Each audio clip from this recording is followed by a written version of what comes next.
Today we're going to talk about a very important question likely to come up in OSPs. ये typical questions में हैं जो कि OSPs में आते हैं सर्जरी की. Summary box में they have mentioned some ventral hernias जो कि ventral यानी सामने से appear होते हैं anterior abdominal wall से. Umbilical and paraumbilical, epigastric, incisional, parastomal, spigelian, lumbar and traumatic. There's a difference between umbilical and so what happens is कि there is a defect in the umbilicus जो कि birth के वक्त present होता है but जो कि बंद हो जाता है after the umbilical stump heals. ठीक है यानी first 7 days में ये जो defect होता है ना ये heal हो जाता है. ठीक है ना. Alright. लेकिन कुछ बच्चों में ये process ना delay हो जाता है यानी वो defect वक्त पर close नहीं होता and उस ठीक है ना. और umbilical hernia के persist करने की क्या causes हो सकती हैं. To be more accurate, umbilical defect के persist करने की क्या causes हो सकती हैं. Hypothyroidism, cretinism का. Anyways, the point is कि this is fairly common condition. 10% infants में होती है. ठीक है. Right, normal बच्चे में भी present होगा ना at the time of birth. That doesn't mean कि उस time में उतना time sufficient होता है for the herniation to take place. So the first time presentation होगी ना umbilical hernia की that would be within first few weeks यानी second, third या fourth या fifth week में hernia appear करेगा in someone जिसका umbilical defect on time बंद नहीं हुआ. ज़्यादातर ये asymptomatic होता है लेकिन बढ़ जाता है जब बच्चा रोता है और वो classical conical shape में protrude करता है बाहर. अच्छा, it's not very common for the hernial contents to become obstructed. क्या ट्रीटमेंट है. अगर अभी बच्चे की उम्र 2 साल से कम है तो आप कंजर्वेटिवली मैनेज करते हैं बिकॉज 95% केसेस में ये खुद ही ठीक हो जाता है. After 2 years of life you have to manage surgically. अगर ऑपरेट करना ही है तो कैसे ऑपरेट करते हैं. एक छोटी सी कर्व्ड इंसिजन होती है अम्बलाइकस के नीचे, उसके ज़रिए अप्रोच किया जाता है. नेक ऑफ द सैक को आइडेंटिफाई किया जाता है कि थ्रू हर्निएशन होती है उसको बंद किया जाता है सूचर्स की मदद से. Let's talk about paraumbilical hernia. ये इमेज उन्होंने देनी है आपको ऑस्पी में and then they are going to ask you कि आइडेंटिफाई करो in the case of paraumbilical hernia. अब इसमें हर्निया किधर है. This is a very characteristic picture. एक second.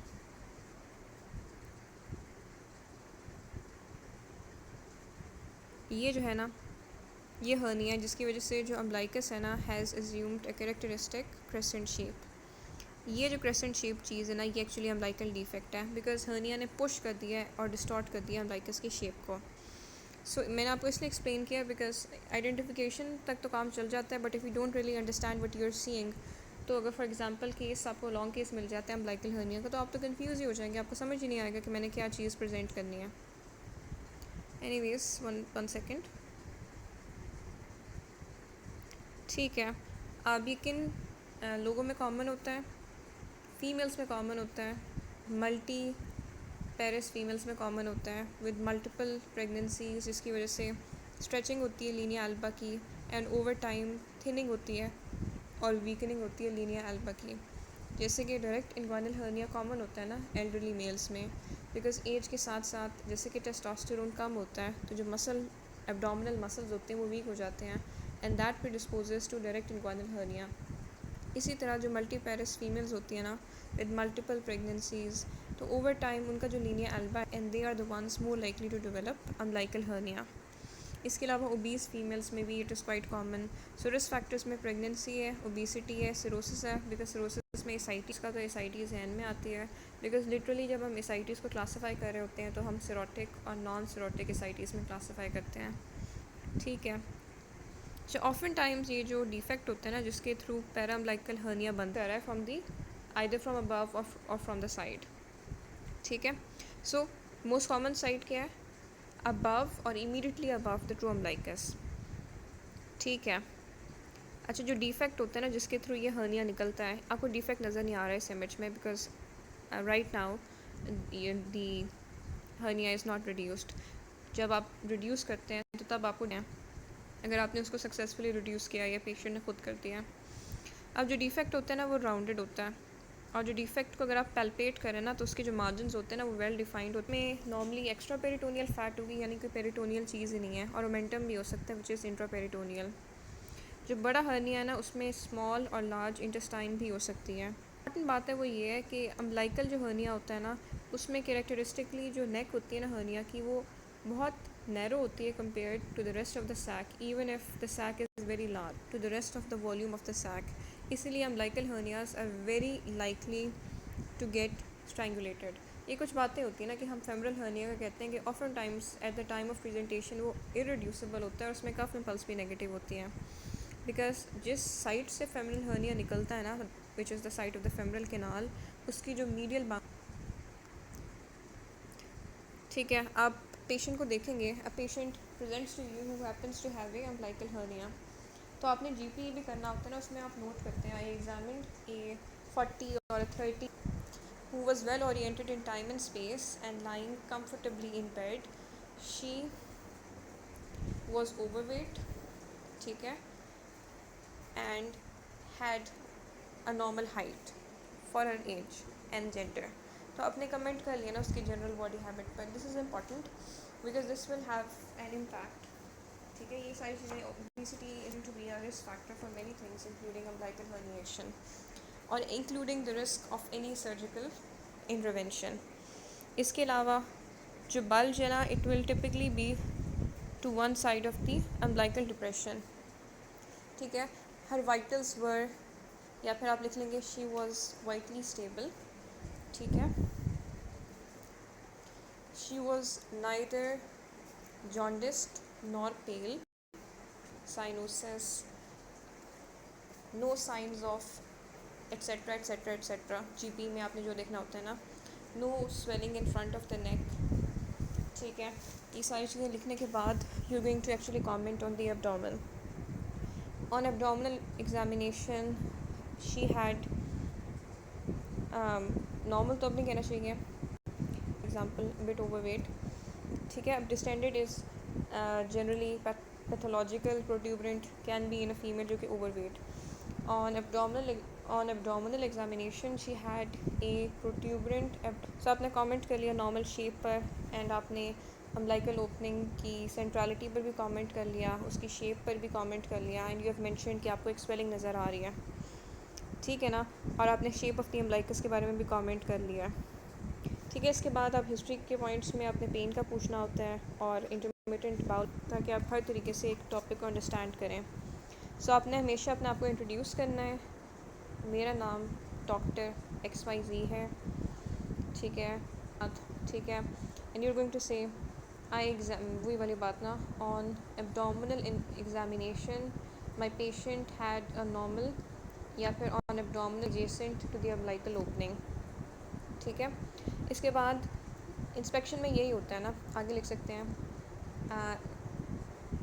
There were no scar marks, no distended veins, ये findings. आपने cough impulse करवानी होती है ना, पेशेंट से कहते हैं खांसी करो, वैसे भी करवा सकते हैं और पैल्पेट करके भी करवा सकते हैं। कफ इम्पल्स वॉज पॉजिटिव, ठीक है। ये अगर आपने फाइंडिंग में कंसिडर करेंगे। एंड कार्नेट साइन वॉज पॉजिटिव, उसमें पेशेंट से कहते हैं कि अपने दोनों हाथ अपने सर के पीछे रखें और सर को उठाने लाए बगैर, ठीक है। तो आप कह सकते हैं cough impulse was positive, Carnett sign was positive, ठीक है ना। इसके बाद आपने पैल्पेशन की हुई है, वही नॉर्मल एब्डोमिनल है, सॉफ्ट टेंडर एब्डोमेन, ठीक है। There was no visceromegaly, the liver and spleen were not palpable, the kidney was not palpable, ठीक है ना। फिर आपने स्वेलिंग का पूरा एग्जामिनेशन करना है। क्या होते हैं फीचर स्वेलिंग के, आपने क्या क्या चीज़ें देख, साइज़ आपने मेजर करना होता है, ठीक है। the size of the swelling was 2 centimeter by 2 centimeter, ठीक है। it was located on the left opening, it had a round shape, ठीक है। और the swelling had भी हो सकता है, the overlying skin was thin attenuated, ठीक है ना। इसके बाद आप एंड पे लिखेंगे द स्वेलिंग वॉज रिड्यूसिबल, और रिडक्शन के बाद कहेंगे आफ्टर रिडक्शन आप मेंशन कर सकते हैं स्वेलिंग के बारे में ना। The gut sounds were audible and auscultation of the swelling revealed no gut sound, इसका मतलब अम्बिलिकल हर्निया इज़ कंसर्न्ड। अच्छा, अगर पेशेंट की आपने हिस्ट्री लेनी है, पेशेंट हैड अम्बिलिकल हर्निया, तो अब कोई भी आपने एक तो वही हिस्ट्री लेनी है ना जो कि स्वेलिंग की होती है, कि आपने कब नोटिस किया, ठीक है, कैसे नोटिस किया, आपको कोई तकलीफ़ भी होती है, जैसे कि पेन हो सकता है, या आपका इसके बारे में क्या ख्याल है कि इसके बनने की क्या वजह है, तो हो सके खुद बता देंगे मेरे बहुत। ये ऐसी ही रहती है, ये कभी गायब भी हो जाती है, क्या वक्त के साथ साथ इसकी साइज़ में कोई तब्दीली आ रही है, पहले भी इसका इतना ही साइज़ था, अच्छा ठीक है, या तो सारी कंप्लीट हिस्ट्री परेशानी का बायस बनता हो आपके लिए। हो सकता है वो कहें कि बार बार मुझे कब्ज़ हो जाती है और उल्टी के अटैक होते हैं, लेकिन फिर मैं ठीक हो जाती हूँ, सब एक्यूट इंटेस्टाइनल ऑब्स्ट्रक्शन। ट्रीटमेंट को अब हम डिस्कस करते हैं। अच्छा, now let's talk about the treatment. एक बात हम ऑलरेडी इस्टेब्लिश कर चुके हैं कि कोई भी अम्बिलिकल हर्निया है ना, तो उसका जो रिस्क ऑफ स्ट्रैंगुलेशन है वो सिग्निफिकेंटली हाई है। उसकी वजह क्या है? The reason is again obvious, we've said कि हमेशा जो नेक होता है डिफेक्ट का वो बहुत नैरो होता है compared to the volume of the sac, ठीक है। इसीलिए जब हर्निया में बाउल है ना, this is something you will see on examination, जब आप पैल्पेट करेंगे ना स्वेलिंग को, तो आपको अंदाज़ा होगा कि उसमें बाउल है या नहीं। तो इसकी बेसिस पर आपने बेसिकली ना डिसाइड करना है कि वेदर यू हैव टू